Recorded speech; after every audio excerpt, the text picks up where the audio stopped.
Let's hear about what your plans are. Students, parents, and teachers spent Thursday afternoon speaking with U.S. Department of Education Secretary Cindy Marten.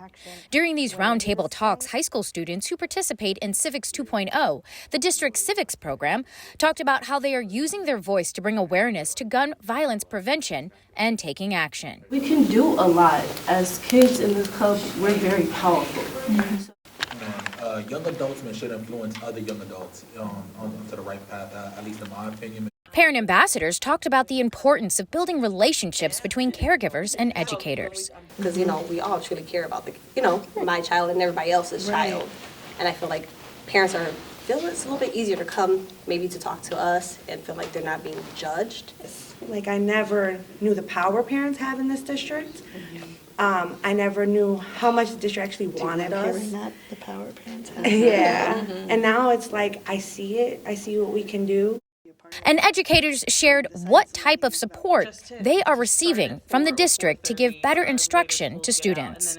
But I'm lucky in that I have the freedom to do math and science the way I need to, and it was through the community of practice sessions that I started.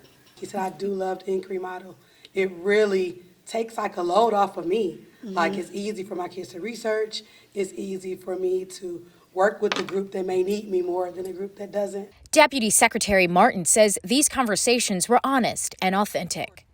Marten is visiting just 8 school districts across the country as part of the Department of Education's Raise the Bar, Lead the World initiative. CMSD is her 4th stop. We at the Department of Education are talking about how to raise the bar in education around academic excellence and learning conditions and global competitiveness. Cleveland is setting the bar high. In addition to the talks, Marten stopped by Memorial Pre-K through 8 school and participated in a demonstration of learning.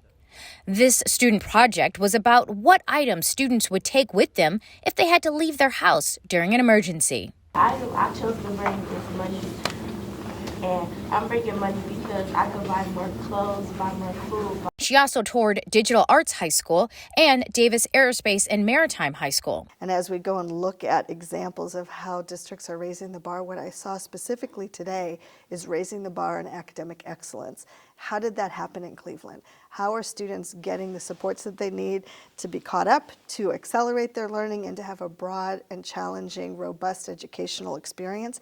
I saw examples of that across this district that we're going to lift up and elevate for people to learn from. Marten says the information she gathered during this tour will be used as a resource for districts across the country. Across the country, districts are looking for examples of how to raise the bar, and our Raise the Bar initiative will be publishing resources on the Department of Education's website around examples of what it looks like, and we'll have a shining star as an example when we spotlight Cleveland.